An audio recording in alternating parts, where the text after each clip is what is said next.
வணக்கம் நண்பர்களே, நாம் இன்னைக்கு நம்ம வீட்டு செப் சேனலில் சைவ மீன் வறுவல் எப்படி செய்கிறதுன்னு பார்க்கலாம்.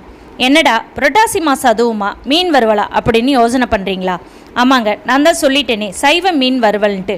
வாங்க, அதுக்கு என்னென்ன பொருட்கள் தேவைன்னு இப்போ பார்த்துருவோம். வாழைக்காய் 4, கல் உப்பு தேவையான அளவு, மஞ்சள் தூள் அரை ஸ்பூன், இஞ்சி ஒரு பெரிய துண்டு, பூண்டு 20 பல், கறிவேப்பிலை ஒரு கைப்பிடி, கொத்தமல்லி ஒரு கைப்பிடி, மிளகாய்த்தூள் அரை ஸ்பூன், தனியாத்தூள் 1 ஸ்பூன், காஷ்மீரி சில்லி அரை ஸ்பூன், கரம் மசாலா அரை ஸ்பூன், மிளகுத்தூள் அரை ஸ்பூன், சீரகத்தூள் அரை ஸ்பூன், அரிசி மாவு 50 கிராம், நல்லெண்ணெய் 25 ml, அரை எலுமிச்சம்பழத்தை பிழிஞ்சு வச்சுக்கோங்க. கடலை எண்ணெய் 200 ml. இதாங்க இந்த மீன் வறுவலுக்கு தேவையான பொருட்கள். இப்போ எப்படி செய்கிறதுன்னு பார்க்கலாம். அதுக்கு முன்னாடி நீங்கள் நம்ம சேனலை சப்ஸ்கிரைப் பண்ணலைன்னா சப்ஸ்கிரைப் பண்ணிக்கோங்க. இப்போ நம்ம எடுத்து வச்சுருக்கிற வாழைக்காவோட தோல் பகுதிகளை சீவிட்டு வாழைக்காவோட 2 பக்கமும் இருக்கிற முனைங்களை கட் பண்ணி எடுத்துக்கலாம். இப்போ இந்த மாதிரி பெரிய பெரிய ஸ்லைஸாக கட் பண்ணி வச்சுக்கோங்க.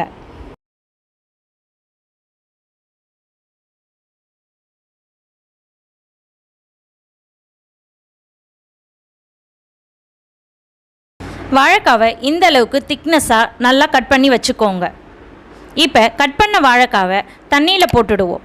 அப்போ தான் கருக்காமல் இருக்கும். இப்போ இன்னும் இருக்கிற எல்லா வாழைக்காவுமே அதே போலவே கட் பண்ணி தண்ணியில் போட்டு வச்சிடலாம்.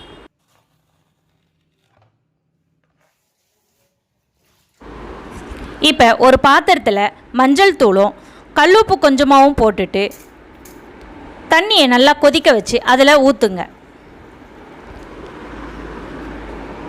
நம்ம கட் பண்ணி வச்சுருக்கிற வாழைக்காவை அதில் ஒன்றா சேர்த்துடலாம்.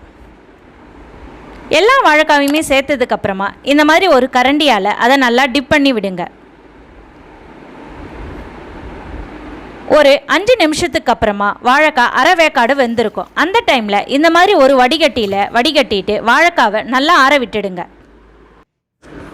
இப்போ ஒரு மிக்ஸி ஜாரில் இஞ்சி, பூண்டு, கறிவேப்பிலை, கொத்தமல்லி, கொஞ்சமாக கல்லுப்பு சேர்த்து நல்லா நைஸாக அரைச்சிக்கோங்க.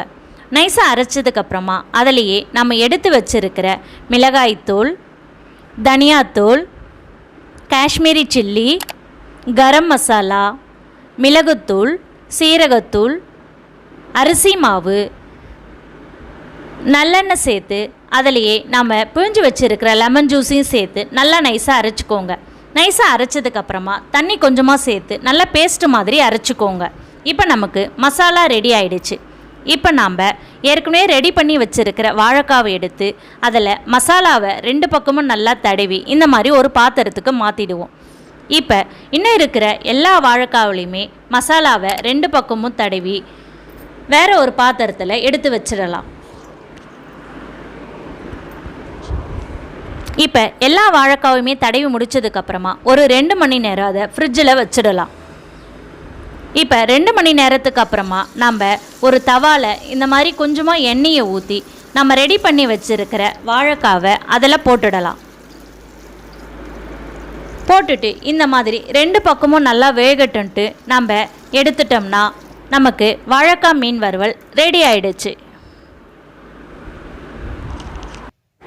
என்னங்க, புரட்டாசி மாதத்துக்கேற்ற நல்ல ஒரு மீன் வறுவல் ரெடி ஆயிடுச்சா? நீங்களும் செஞ்சு பார்த்துட்டு உங்களுக்கு பிடிச்சிருந்ததுன்னா லைக் பண்ணுங்கள், கமெண்ட் பண்ணுங்கள், உங்கள் ஃப்ரெண்ட்ஸுங்களுக்கு ஷேர் பண்ணுங்கள். மறக்காமல் நம்ம சேனலை சப்ஸ்கிரைப் பண்ணுங்கள். பக்கத்தில் இருக்கிற பெல் பட்டனையும் கிளிக் பண்ணிக்கோங்க. அப்போ தான் நம்ம சேனலில் வர எல்லா வீடியோவும் நீங்கள்